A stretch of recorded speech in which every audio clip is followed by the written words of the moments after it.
મોંઘું છે કે સસ્તું છે એ નથી, પણ પ્રાઇસનું મહત્વ છે.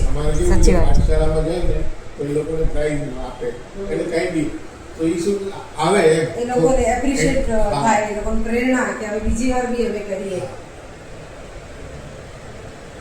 અને નાના બચ્ચાઓને શું છે થોડીક લાલચ હોય, ભલે કાંઈ પ્રેઝન્ટમાં કાંઈ ન હોય પણ ઇજ્જતનું એટ્રેક્શન